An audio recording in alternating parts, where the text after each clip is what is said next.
నమస్తే, welcome to cine talkies.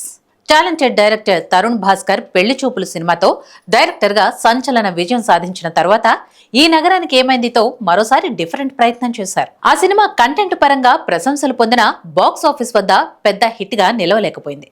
తర్వాత కొన్ని సంవత్సరాల గ్యాప్ తీసుకొని కీడాకోలా తీసినా వర్కౌట్ కాలేదు. ప్రస్తుతం ఆయన నటుడుగా కూడా బిజీగా ఉన్నారు. తాజాగా మలయాళ సూపర్ హిట్ జయ జయ జయ హే రీమేక్ గా ఓం శాంతి సినిమాతో ముందుకొస్తున్నారని వార్తలున్నాయి. అదే సమయంలో ఈ నగరానికి ఏమైంది 2 కోసం స్క్రిప్ట్ వర్క్ పూర్తయిందన్న సమాచారం కూడా వినిపిస్తోంది.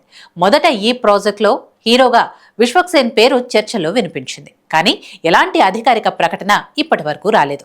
ఇక కొత్తగా వచ్చిన టాక్ ప్రకారం తరుణ్ భాస్కర్ ఇప్పుడు విజయ్ దేవరకొండతో కలిసి కొత్త సినిమా చేయబోతున్నాడట.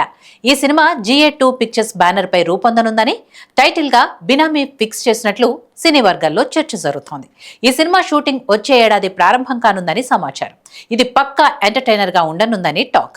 తరుణ్ భాస్కర్ ఎందుకు విశ్వక్తో ఉన్న సీక్వెల్ ప్రాజెక్ట్ ను పక్కన పెట్టి విజయ్ ప్రాజెక్ట్ కి ప్రాధాన్యం ఇచ్చాడోనని నెటిజన్లు చర్చించుకుంటున్నారు. నిజానికి ఇద్దరు హీరోలు బిజీగా ఉన్నా విజయ్ ప్రాజెక్ట్ ముందు జరగాలనే నిర్ణయం వెనుక నిర్మాతల ప్రెషర్ ఉందా అనేది తెలియాలంటే మరికొంతకాలం ఆగాల్సిందే.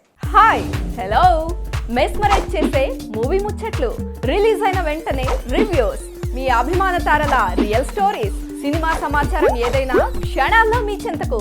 మరింకెందుకు ఆలస్యం, యోయో సినీ టాకీస్ ని సబ్స్క్రైబ్ చేసుకోండి. హలో హలో నోటిఫికేషన్ కోసం గంట కొట్టడం అస్సలు మర్చిపోకండి.